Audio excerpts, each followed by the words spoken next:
My name is Ray Stanley. I work here at Canterbury College at Waterford. I've been here for 13 years. I am a Gungri boy and come from the Gungri people out at the Maranoa region in Western Queensland.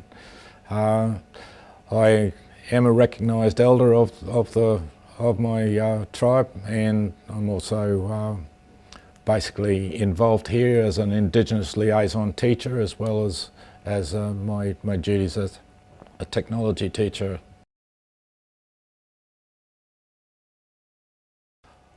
I don't really sort of buy into the word reconciliation so much as conciliation, because my philosophy is that, or my belief is that to reconcile something you need to have first been a friend, fallen out of friendship, and then you come back into a friendship, and I don't think we ever had that in the first place. So what we're really trying to work towards in terms of using the word reconciliation is to try and work towards that building those structures and those friendships and those networks and those that make people feel equal and belong as Australians.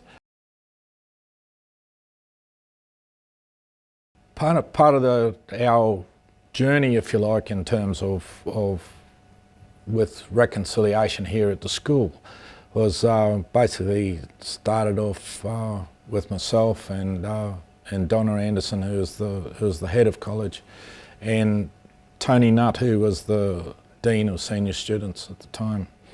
And basically what we did was I was invited to do a talk for the speech night.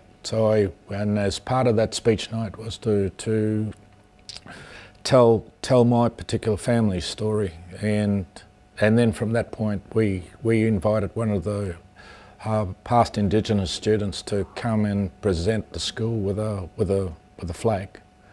And so the Aboriginal flag has been there ever since. And then there was one of the families that were there at the time and had students at the school. They were from the Torres Strait, and they said, "This can't be right. We have to have a Torres Strait Island flag." And so they presented 2 flags to the school as well. So that started probably about 6 years ago, and we have a very small number of Indigenous students, but they were ones that really didn't know where they come from.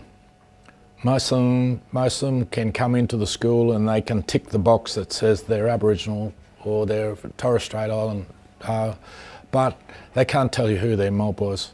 And so for me, it's something that is a bit of an adventure for me, is to get them to know where they come from. So we do some research.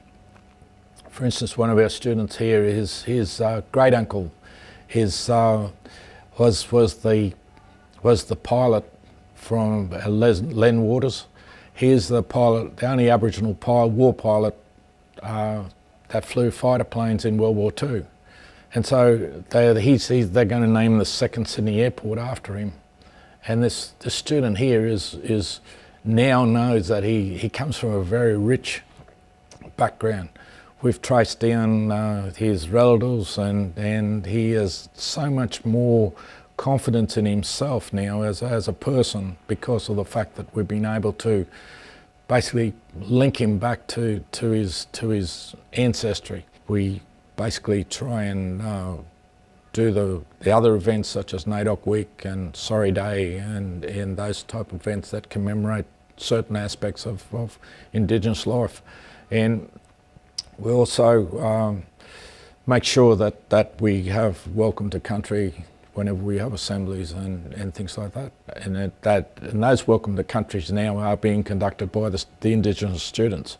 So that's another big plus, is this feeling of belonging, so that they understand where they come from.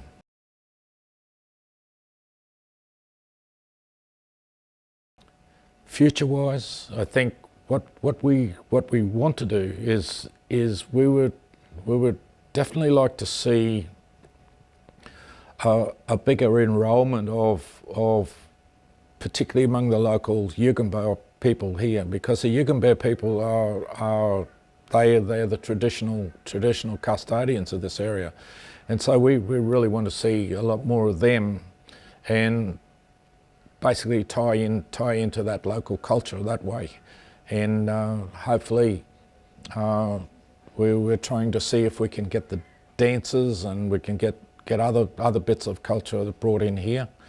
I also teach rural operations, so as part of the horticulture we're looking to bring in some bush tucker trees and sort of set up places there that will reflect a lot more of the indigenous heritage of this area.